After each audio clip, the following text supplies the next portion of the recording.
and on the Indian side by Foreign Shri K.N. Vyas, Secretary, Department of Atomic Energy.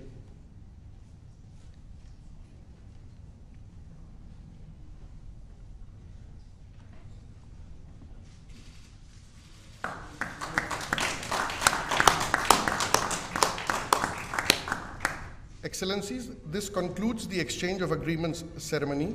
I now request the spokesperson of the External Affairs Ministry to conduct the proceedings.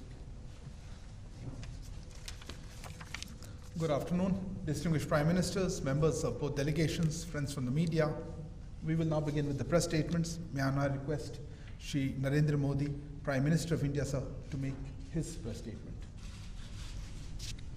Your Excellency, Prime Minister Boris Johnson,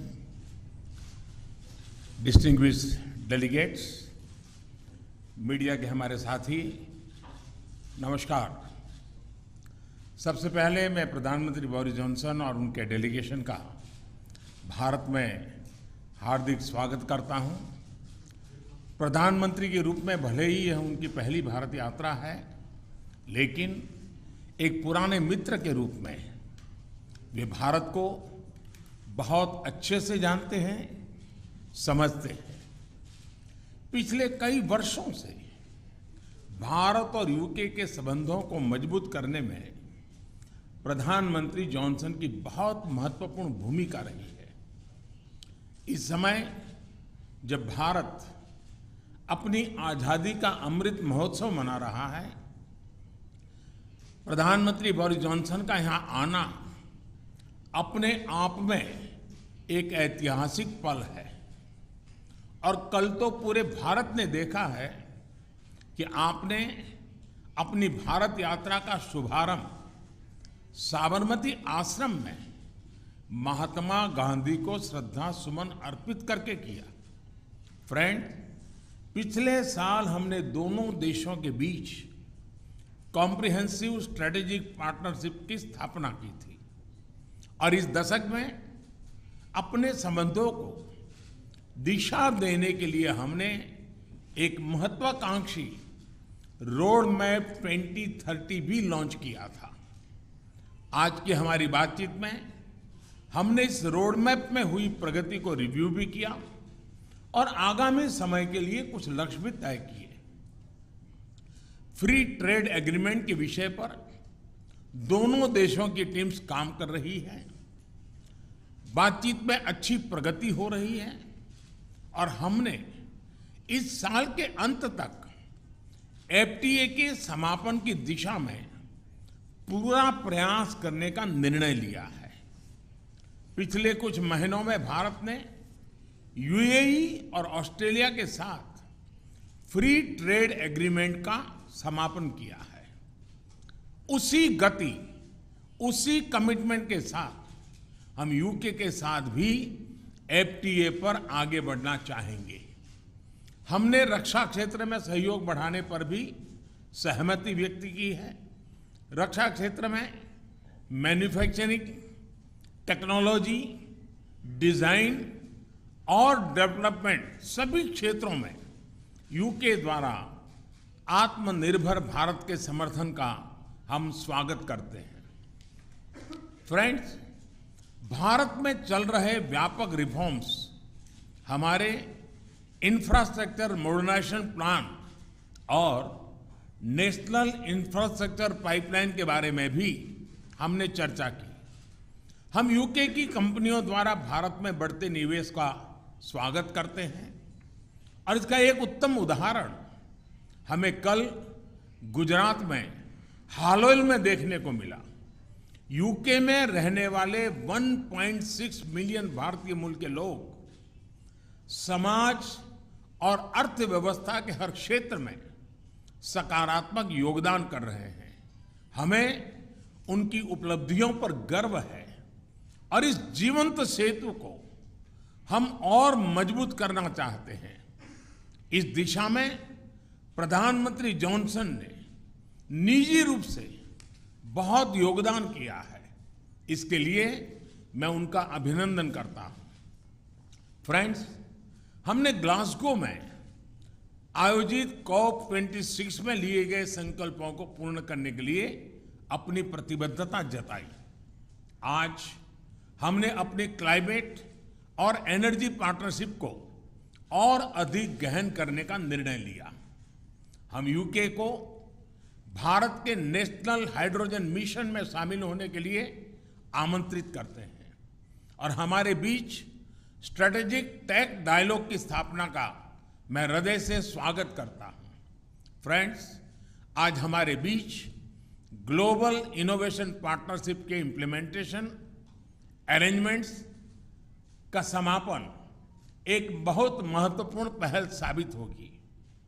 यह अन्य देशों के साथ हमारी विकास साझेदारी को और मजबूती प्रदान करेगा। इसके तहत तीसरे देशों में मेड इन इंडिया इनोवेशंस के ट्रांसफर और स्केलिंग अप के लिए भारत और यूके $100 मिलियन तक को फाइनेंस करेंगे। इनसे सस्टेनेबल डेवलपमेंट गोल्स की प्राप्ति में और क्लाइमेट चेंज से निपटने के प्रयासों में भी मदद मिलेगी। ये हमारे स्टार्टअप्स और एमएसएमई सेक्टर के नए मार्केट्स तलाशने और अपने इनोवेशंस को ग्लोबल करने में बहुत उपयोगी सिद्ध होगा। फ्रेंड, हमने क्षेत्रीय और वैश्विक स्तर पर हो रहे अनेक डेवलपमेंट्स पर भी चर्चा की। एक free, open, inclusive and rule based order पर आधारित इंडो पैसिफिक क्षेत्र बनाए रखने पर हमने जोर दिया। इंडो पैसिफिक ओशन इनिशिएटिव से जुड़ने के यूके के निर्णय का भारत स्वागत करता है। हमने यूक्रेन में तुरंत युद्ध विराम और समस्या के समाधान के लिए डायलॉग और डिप्लोमेसी पर बल दिया। हमने सभी देशों की क्षेत्रीय अखंडता और संप्रभुता के सम्मान का महत्व भी दोहराया। हमने एक पीसफुल, स्टेबल और सिक्योर अफगानिस्तान और एक इंक्लूसिव और रिप्रेजेंटेटिव गवर्नमेंट के लिए अपना समर्थन दोहराया। यह आवश्यक है कि अफगान भूमि का प्रयोग अन्य देशों में आतंकवाद फैलाने के लिए नहीं होना चाहिए। एक्सेलेंसी, आपने हमेशा भारत और यूके के संबंधों को मजबूत करने के लिए विशेष प्रयास किए हैं। इसके लिए हम आपका अभिनंदन करते हैं। एक बार फिर आपका और आपके प्रतिनिधिमंडल का भारत में हार्दिक स्वागत है। बहुत बहुत धन्यवाद। Thank you, sir. May I now request His Excellency Right Honourable Boris Johnson, Thank you Prime very, Minister. very much. Thank you all. My friend, Prime Minister Modi, Narendra, my khas dost, I think is the phrase I want in Hindi.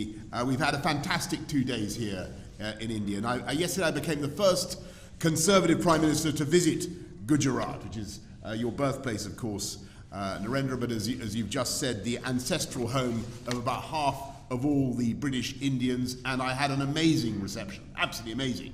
I felt a bit like Sachin Tendulkar, and my face was about as ubiquitous everywhere as Amitabh Bachchan. I was everywhere to be seen, and it was fantastic. Now this morning we've had wonderful talks, and I think that they have strengthened our relationship in every way. In challenging times, it is very important that we, the CAS-DOS, get closer together. And I believe the partnership between Britain and India, one of the oldest democracies, Britain is one of the oldest, I mean Iceland they say is older, but we're one of the oldest, and India, certainly the largest democracy, is one of the defining friendships of our times. And what we're doing is taking forward an ambitious 10-year roadmap for British-Indian relations that we agreed last year. It was great to see you at the G7, but since then the threats of autocratic coercion have grown even further. And it's therefore vital that we deepen our cooperation, including our shared interest in keeping the Indo-Pacific open and free. So today we've agreed a new and expanded defence and security partnership, a decades-long commitment that will not only forge tighter bonds between us, but support your goal, Narendra, of Make in India. The UK is creating an India-specific open general export licence, reducing bureaucracy and slashing delivery times for defence procurement. We've agreed to work together to meet new threats across land, sea, air, space and cyber, including partnering on new fighter jet technology, maritime technologies to detect and respond to threats in the oceans. We're extending our partnership as science superpowers and building on the collaboration between Oxford AstraZeneca, for instance, and the Serum Institute of India, which vaccinated more than 1 billion people against COVID, including, I'm proud to say, me. I have the Indian jab in my arms, and a power of good it did me, so many thanks to India. And that has helped India to become what Narendra has called the pharmacy of the world. Today, we're embarking on joint initiatives on malaria vaccines, on antimicrobial resistance, and a digital partnership between the Indian National Health Authority and our NHS. We're also taking big steps together on energy security, helping each other to reduce our dependence on imported hydrocarbons and adopt cheaper, more sustainable, homegrown alternatives. And we have a new offer, a new plan to develop offshore wind from the Celtic Sea to Dhanushkodi. We've got a new UK-India hydrogen science and innovation hub, and we're taking forward the Green Grid solar power initiative that you and I began, Narendra, at COP26 in Glasgow together with 80 other countries. It's an incredible fact that the sun provides enough energy every day to power the world 10,000 times over. You have a lot of solar power here in India. The sun's putting on a fantastic performance today, but we have quite a lot in Britain as well. These partnerships form the superstructure of the living bridge that Narendra describes between our countries. And today, that bridge is humming with goods and services and people and capital, whizzing back and forth, east to west. And sometimes it can be hard to tell whether something is British or Indian or, frankly, Brindian. And on Wednesday, I went to the airport in a Range Rover, Indian-owned but made in Britain. And when I arrived here on Thursday, I visited JCB, British-owned but made in India, exporting 60,000 around the world, by the way, 110 countries. Or take the example of the Norton motorbike, now being revived in Britain by an Indian company. And I'm very pleased that this visit has not only deepened our economic partnership, we've agreed new deals worth £1 billion and created more than 11,000 jobs across the UK in everything from electric buses to the robotic surgery of Smith & Nephew, which I saw yesterday, as well as in artificial intelligence, where India's strengths are remarkable. And perhaps most significantly for the long term, we're making full use of the freedom that we now have to reach a free trade agreement, a deal where you can lift those tariffs, you can, India, Narendra, on our machinery and apples. Actually, you've already done it on apples, so thank you for the apples. And in turn, we can lift the tariffs on your rice and textiles. We've already closed 4 chapters, and today we're announcing new measures to make it easier to export UK-made medical devices to India and ensure mutual recognition of UK higher education qualifications. And as the next round of talks begins here next week, we're telling our negotiators, get it done by Diwali in October. Get it done by Diwali. This could double our trade and investment by the end of the decade, widening that living bridge into a multi-lane motorway pullulating with beautiful jointly made electric vehicles and creating hundreds of thousands of new jobs in both our countries. So, as India celebrates its 75th year of independence, I am filled with optimism about the years ahead and the depth of the friendship between our countries and the security and the prosperity that our partnership can deliver for our people for generations to come. Thank you all very much, and thank you, Prime Minister Modi. Thank you. Thank you. Thank you, Excellency. That concludes the press statements. Please remain seated as the dignitaries leave the stage.